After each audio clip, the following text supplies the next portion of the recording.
That night, I climbed onto the rooftop just to steal a glimpse of the moon. What I never expected was to see the statue of a seraph on its surface. Even more shocking, the seraph opened its golden red eyes and stared right at me. The moment our gazes met, my own eyes erupted with golden light. From that day on, I lost my sight completely, and my mind started falling apart. Everyone thought I had developed some kind of delusion disorder, so I was locked up in a psychiatric hospital for years. It wasn't until I learned to lie that the doctors finally diagnosed me as recovered. I told them my vision had returned, but the truth was, I was still blind. However, ever since my eyes failed me, my other senses became incredibly sharp. Even without sight, I could perceive everything around me. For years, I kept having the same dream every night. In it, there was an endless fog and a mysterious place called the Asylum of the Gods. I had a feeling that all the answers lay behind that door, but I had never been able to open it. After returning to normal life, I went back to school. Thanks to my aunt pulling some strings, my classmates looked out for me. But on our way home from school one day, we were attacked by a group of creatures called masked ones. Turns out, 100 years ago, a strange fog appeared in Antarctica and swallowed every nation on Earth except Daxia. Now, Daxia is all that's left of human civilization. Within its borders, these masked ones show up from time to time. For ordinary people,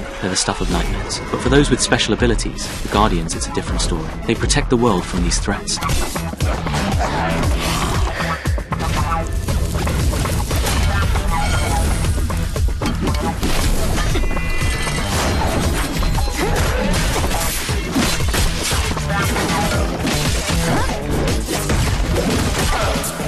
To prevent mass panic, any civilians who witness the masked ones have their memories wiped. My classmates and I were in a tough spot. The masked ones that invaded the old district had broken through the Guardians' perimeter. By the time the Guardians noticed, the creatures were already attacking us. To protect the girls in my class, I stepped up without hesitation. My perception was strong, but I had no real combat abilities.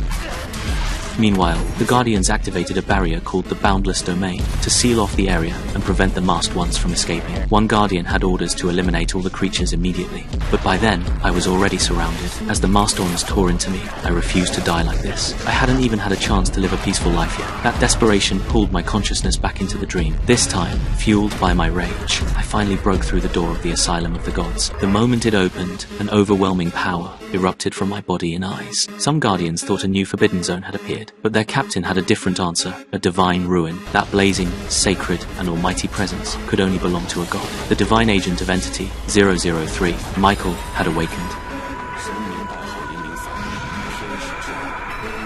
When my consciousness returned to the asylum, I realized it looked exactly like the psychiatric hospital I had lived in. The layout was the same, but the rooms were different. There were only 6 patient rooms, and except for the first one, the other 5 were locked. When I opened the first room, I found Nyx, one of the 5 primordial deities of Greek mythology, the mother of gods, the goddess of night. But she was severely mentally ill, and it was my job to help her recover. At 1%, 50%, and 100% progress,